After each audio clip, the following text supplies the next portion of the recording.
Y estas cuerdas tan bonitas introducen cada miércoles a Daniel Tubau, nuestro colaborador de creatividad. Muy buenas, Daniel. Muy buenas tardes. Cada miércoles viene por aquí, tiene una cita con las musas, él siempre, y consigue que los miércoles la tengamos nosotros y aprendamos a ser más creativos o como mínimo a intentar sacar ese creador que todos llevamos dentro. ¿Hoy qué nos has preparado?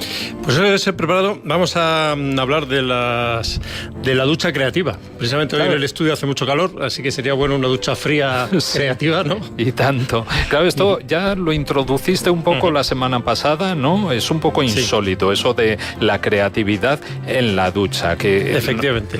La cosa va de por qué se nos ocurren tantas buenas ideas cuando estamos ahí cuando nos estamos duchando, cuando menos lo esperamos, de pronto se nos ocurren, ¿no? Porque la semana pasada hablábamos de Graham Wallace, que fue el hombre que empezó a estudiar de manera científica la creatividad, que empezó a descubrir que se podía estudiar y aprender y enseñar, por tanto, ¿no? Y descubrió que había 4 fases creativas. Examinando a personas creativas, vio que se podía ver 4 fases que eran la preparación, la incubación, la iluminación, que era como esta de ahí de donde venían las musas, en la tercera fase, y después la verificación, ¿no? Y entonces, bueno, pues resulta que sí, que cuando estamos... la inspiración existe, pero es la tercera fase del proceso creativo, y entonces nos suele venir cuando hemos trabajado mucho sobre un problema, después nos hemos olvidado, hemos descansado, y cuando menos lo pensamos viene esa tercera fase que es la inspiración, y puede ser en la ducha precisamente. Claro, a mí se me ocurren siempre muchas ideas cuando ducho, cuando me ducho, ya lo decía el otro día también, cuando voy en el metro, pero muy a menudo es que ni lo estoy pensando, es como que de repente algo que llevabas días ahí dándole vueltas un poquito o lo tenías presente, en un momento en el que no estás pensando sobre ello, va y se te aparece la solución, ¿no? Efectivamente, según parece, está bastante claro, nuestra mente trabaja en segundo término, es lo que empezó a descubrir Graham Wallace. Y todas esas cosas que nos inquietan, que nos preocupan, que nos interesan, los problemas que queremos resolver, etcétera, pues nuestra mente en segundo plano, no voy a decir inconsciente, no consciente, porque esto de inconsciente tiene como muchos sentidos con el psicoanálisis, etcétera, pero en un plano no consciente nuestro cerebro está trabajando, está desarrollando los problemas, y en un momento dado, pues este cerebro, que como dice Graham Wallace, es no solo creativo, sino que además es ingenioso y hasta bromista, no se limita simplemente a ordenar la información, pues nos da la solución de pronto en el momento más inesperado, ¿no? Y esto de la ducha y la creatividad, al parecer, viene de lejos. Sí, viene de lejísimos, porque viene de Arquímedes, ¿no? Arquímedes es uno de los científicos más importantes de la historia, comparable a Einstein, a Newton, es impresionante lo que descubrió. Y te acordarás de aquello famoso que dijo Arquímedes del Eureka, estaba en la bañera. Estaba en la bañera. Cuéntale, explica un poco mejor, más completa. ¿Cómo sucedió esto, no? Pues Arquímedes, que era un científico, pensador, filósofo griego, pero que trabajaba en Siracusa, en Sicilia, para el tirano Herón. Pues resulta que el tirano Herón, el que mandaba allí en Siracusa, le había encargado que resolviese un problema, que era que le había encargado a un orfebre hacer una corona de oro, y le había dado una pieza de oro para que la hiciera. Pero después el Herón tenía ciertas dudas y no estaba muy seguro de si el orfebre le habría puesto un poco de plata al oro, ¿no? Para ahorrarse un poquito de oro y quedárselo él. Sí. Y entonces se lo dio a Arquímedes y le dijo, mira, averíguame si la corona es realmente toda de oro o si le ha puesto alguna pieza, ¿no? Sí. Ese era el problema. También el problema que tenía Arquímedes es que no podía hacerle daño a la corona, no podía machacarla, no podía fundirla, claro, no podía... Era una corona. Era una corona real que cualquiera la toca, ¿no? Y entonces el pobre pues empezó a intentar solucionar el asunto de saber si era todo oro o no era todo oro en la corona, dio muchas vueltas, al final se desesperó, pensó que no era posible hacerlo, y un día pues decidió darse un baño, como todos los días, se bañó, se metió en la bañera, y al meterse en la bañera, de pronto vio que el nivel del agua subía en la bañera. Y entonces fue cuando empezó a gritar Eureka, salió de la bañera completamente desnudo, caminando por las calles, gritando Eureka, Eureka, Eureka por todos lados, ¿no? Porque había dado con la solución del problema. Así es. Dependiendo del material que metes en el agua, pues... ¿Y qué significa exactamente la palabra Eureka? Sí, pues significa más o menos como ya lo tengo, lo he encontrado, ¿no? porque él precisamente se había dado cuenta de que había encontrado la solución a ese problema de la corona, que le había desesperado, que había pensado que era imposible de solucionar, ¿no? Como tú dices, porque al sumergirse un cuerpo, pues desplaza un volumen de agua hacia arriba, ¿no? Y entonces, pues si es una persona delgada, desplaza menos agua, y si es más gorda, pues desplaza más agua, ¿no? Y entonces lo que hizo, pues fue conseguir una pieza de oro como la que el rey le había dado al orfebre para hacer la corona, y sumergió esa misma pieza en un barreño y sumergió la corona y vio si las dos desplazaban el mismo volumen de agua o diferente.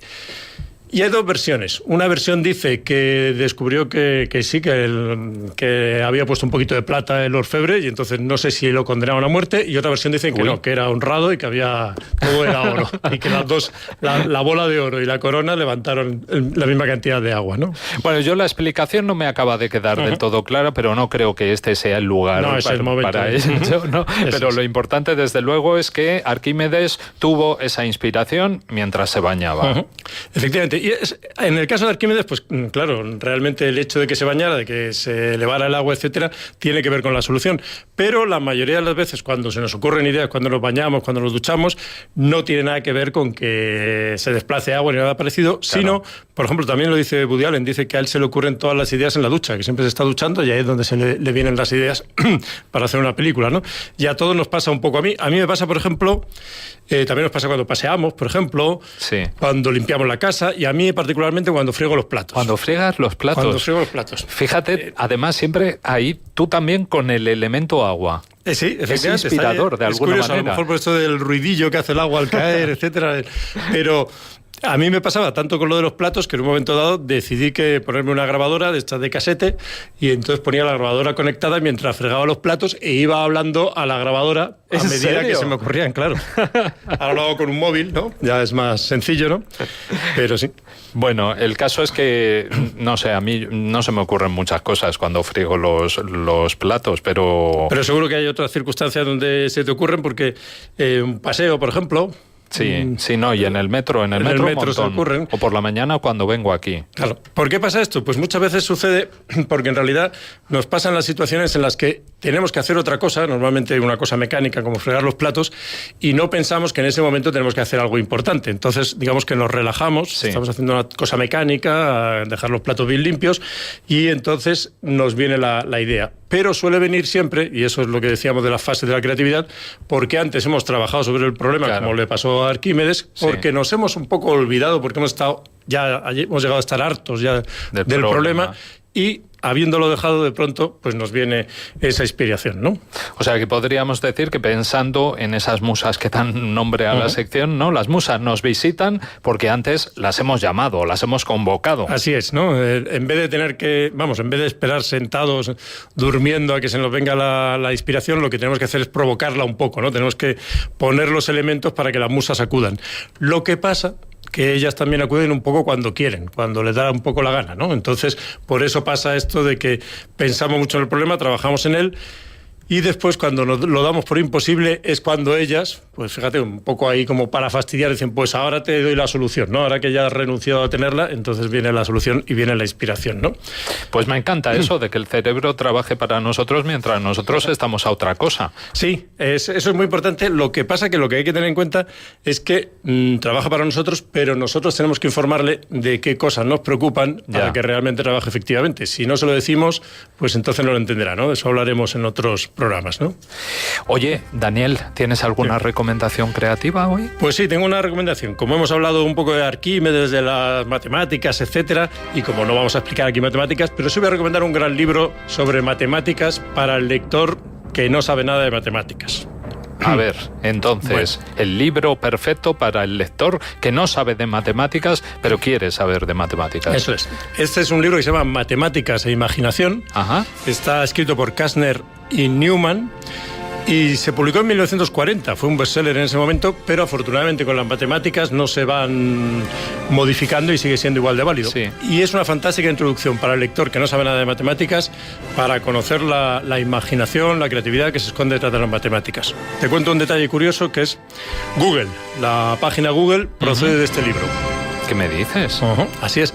En este libro resulta que Kastner, uno de los autores, hablaba con su sobrino acerca de un número muy grande, un número que fuese un 1 un 10 elevado a 10, un 1 seguido de 100 ceros, ¿no? Sí. Y entonces le dijo, ¿cómo llamarías a este número? Y el sobrino le dijo, le llamaría Google. Y de ahí de Google, de que lo transcribieron mal en su momento, surgió la empresa Google que todos conocemos, ¿no? O sea, que de ahí viene. Este libro son unos ensayos interesantísimos, también cuenta lo de Arquímedes, etcétera. Muy, muy interesante para lectores que no saben matemáticas. O sea, que no hay que asustarse porque realmente es una delicia de libro. ¿Repite el título del libro? Se llama Matemáticas e Imaginación. Está editado en Salvat varias veces porque se reedita frecuentemente. Sí. Y eso, muy recomendable. O sea, que se puede encontrar fácilmente. Sí, se puede encontrar con bastante facilidad. Me encanta poner la música de 2001 cuando nos haces tu recomendación ahí, ese momento de lucidez, ¿no? En el que nos hacemos más sabios y creativos. Daniel, nos vemos la próxima semana.